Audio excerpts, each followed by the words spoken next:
Is moving into the Pro14 good or bad for SA Rugby? In this weekend's episode of the Mid-Week Maul, we discuss what moving north means not only for SA clubs, but also for the players and the fans. We look at how it will affect the yearly rugby calendar and ask, will it lure players back to South African rugby clubs? We also take a look at what the benefits of moving north are and what we lose by leaving Super Rugby. With so much to discuss, let's hit the maul and squeeze right on through. But before we do, don't forget to like, subscribe, and hit the notification button.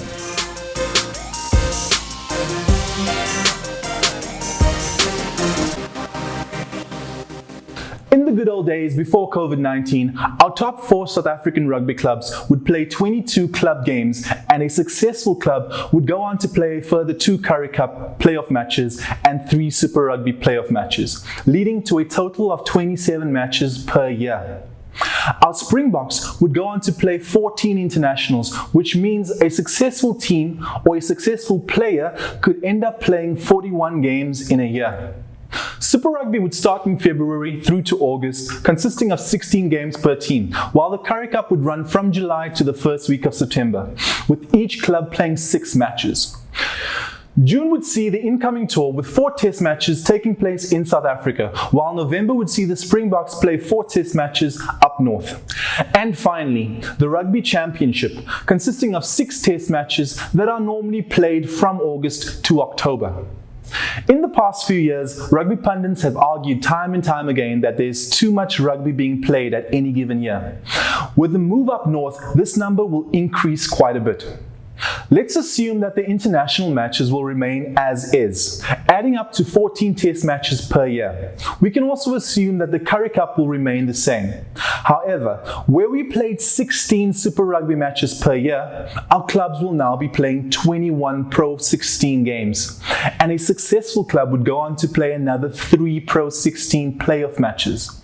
The Pro 14 season runs from August to May, but moving up north also means playing in the Champions and Challengers Cup competitions, where each club will play 6 pool stage matches, and a successful team would go on to play a further 3 playoff games.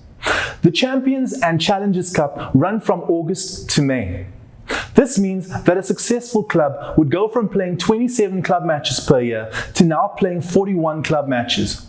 That is a 45% increase in game time. So, what are the effects of increased game time, and what effects will this have on player well-being? Coaches will have to start managing players a lot better than they have been. We have seen SA Rugby take a stand on clubs, forcing them to rest Springboks, but coaches need to start thinking about winning a tournament rather than winning every single game, and resting key players at the right times. On the positive side, this means more game time for our second-tier players, which in turn means that we increase the depth of our squads. But will moving north lure players back home? We have already seen players like Marcel Coetzee move back to SA, as well as big names such as Siya Kolisi choosing to stay in SA. Is this move north the reason for this? To answer this, we must ask the question, why did they leave in the first place? We all know that money is right at the top of that list, and rightfully so. If you are the best, your salary should reflect it. Moving up north does add major financial benefits for SA Rugby, opening our clubs up to a wider audience across Europe. The increase of games also means an increase of broadcasting. It is widely reported that South Africa brought the largest share of the broadcasting load to SANZAAR, which means moving north can only have a positive financial effect. But other than the finances, what are the benefits of moving up north? One would immediately have to mention the time zones. Playing in Super Rugby came with a massive difference in time zones.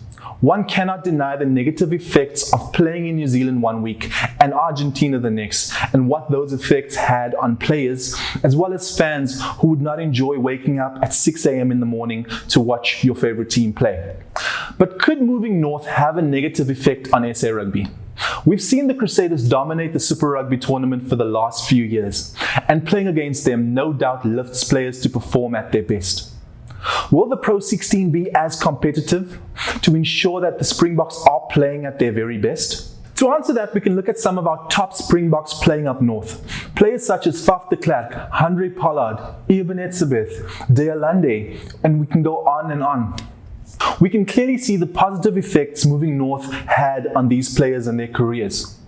Now, moving into a Pro 16 tournament alone is not worth it without the Champions and Challengers Cups also being on the table. As far as I know, the contract for these European leagues ends in 2022. So the chances of us joining in October this year are slim. If it is to happen, it is more likely to be October next year. As it stands, we will still be part of the Rugby Championship, meaning we will still keep that age-old competition with the All Blacks going. I know that there's been some talks about joining the Six Nations instead, but I truly hope that these talks blow over, because not competing in the Rugby Championships will mean the end of rugby's greatest rivalry.